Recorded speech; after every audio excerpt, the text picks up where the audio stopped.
Before I get into the video, I want to say a big thank you to my paid supporters on Patreon and the YouTube membership program. Shout out to Sergeant Rock, MK3 Kratos, Renzo is here, Joe Dimming, Jim Morrison's Bathtub, and Foolin' in the Rain. Your support is greatly appreciated, and it's due to you that I'm able to make a lot more content. If you want to become a patron or a member, check out the description down below. Let's get into the video. Go right into hockey, guys. So, things have been kind of interesting. Buffalo Sabres, they have been struggling. And for the first time in this series, and it's going to be kind of a feature going forward, I'm going to break down the goals that the Buffalo Sabres have been letting in during their 4-game losing streak. The reason why I'm doing this, and this might become a membership selection thing on the main YouTube channel, I'm kind of beholden to certain guidelines on YouTube, and this kind of allows me to free it up. So most likely just a Patreon exclusive, might have a small clip. So for me here, I'm gonna put myself tiny in the corner because no one wants to see that ugly mother. Right, guys? Like, nobody wants to see that. Nobody wants to see that, right? All right. So I'm gonna have to kind of go back here, get the goal. Okay, so Dylan Larkin, we get the first goal of the game here.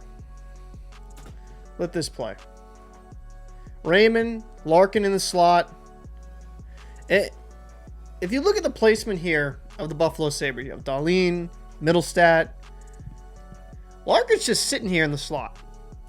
Uncovered, essentially. Yeah, there's a guy kind of around him. Gets a shot off. Larkin's got an amazing shot. You can't let that happen. Now, could you argue goalie's got to make a save? Absolutely. But scoring, very dangerous scoring area. You can't let that happen.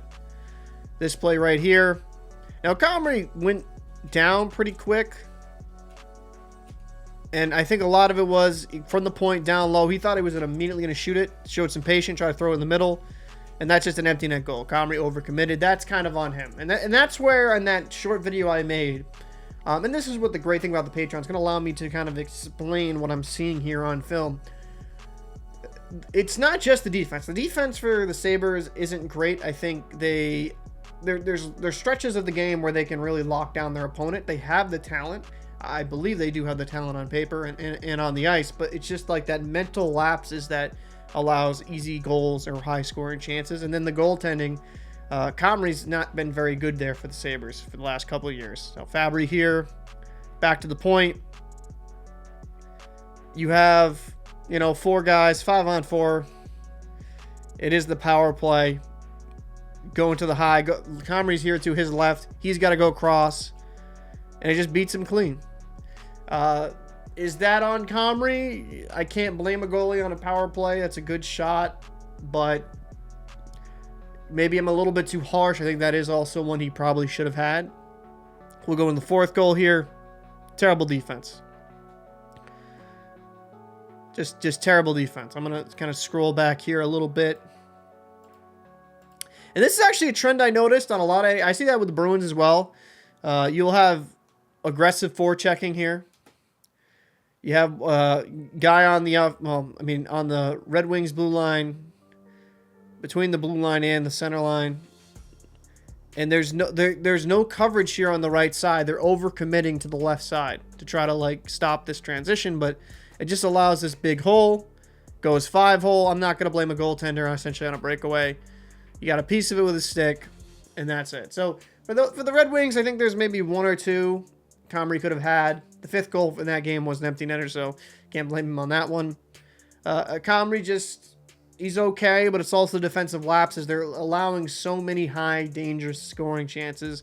You need to tighten this up. Now, the Nashville, if I remember this, they only scored 2 against... Nashville only scored 2 in this game. Kind of going to scroll back here and see... yeah, only scored 2. Now, UPL, you're like, oh, he's got to have that. But that was a nasty tip. That's a nasty tip. Main complaint I could have here on that one.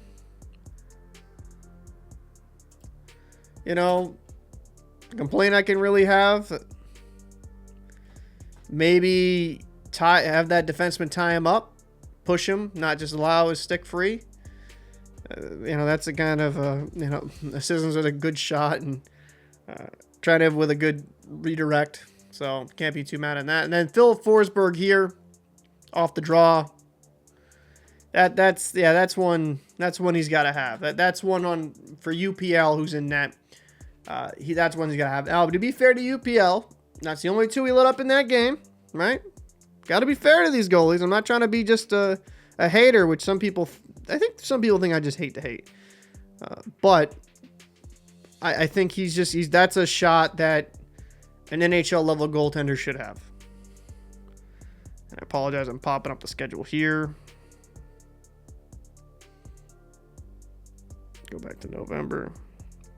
Okay. Oh, I'd have to go back to December. I don't know why it's not showing the December games. That's weird. I apologize. Okay, we'll just kind of...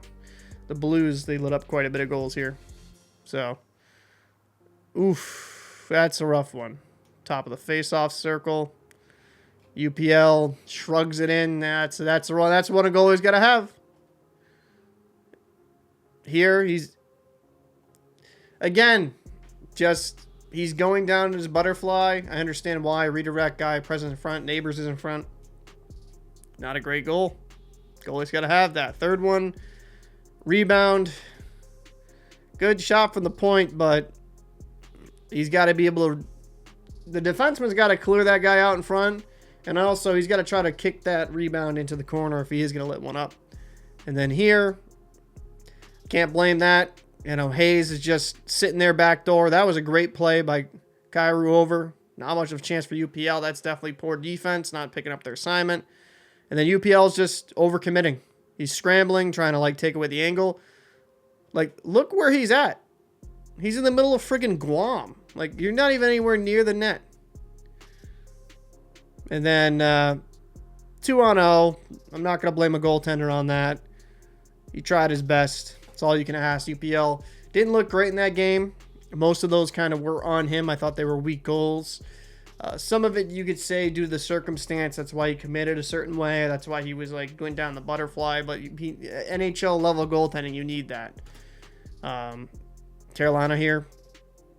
Hell of a shot. Ripped it past Comrie. Defense just lets him walk in. Watch this. Defense. Yokiharu just... I mean, they have three guys around him. Look where he's shooting.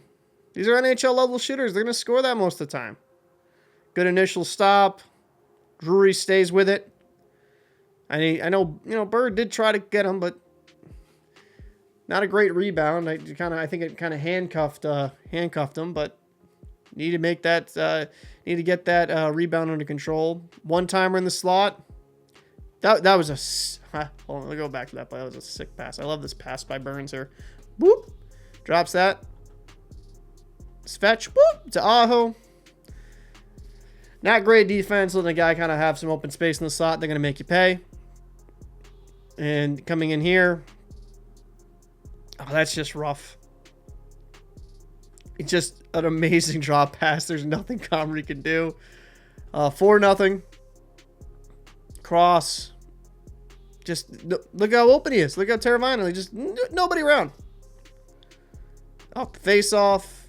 Beats him glove side. Comrie's not great glove side. I think that's what film has kind of shown over this. So, to me, when I'm looking at a lot of these goals, you can blame defense and you can blame goaltending. And that's why it's not just, you can blame just one or the other. It's like, no. There's a lot of blame to go around here. Well, I think the goaltending can get a much maligned in certain situations. Like the Oilers love to blame their goaltenders. They like, it's always the goaltender's fault for the Edmonton Oilers. It's Jack Campbell. It's Stuart Skinner. It's Calvin Picker. And while none of those goaltenders are great, it's just a lot of it's the defense around them. A lot of people just want to blame the goalie for every single thing. But a lot of it is the defense as well. And I think some people get this misconception that I'm a little bit too lenient when goaltending. If the goalies are bad, they're bad, right? Even in that Jack Campbell video I made, I acknowledge he wasn't playing well, but they also need to clean up their game in front of them. And with the Buffalo Sabres, it's kind of a tragedy to me in a lot of ways. This is a team I thought highly of last season. I thought, okay, they should be primed to make a playoff appearance, be in that wild card discussion. And yet again, they're like, what are they, 6th right now? No, they're 7th right now in the Atlantic. They have 6 games in hand. No, I'm sorry. Ottawa only has 20 games played. Buffalo has 26. Montreal, I mean, it's inexcusable. It's inexcusable how bad the Buffalo Sabres are, especially when you look at that roster and how much talent is there.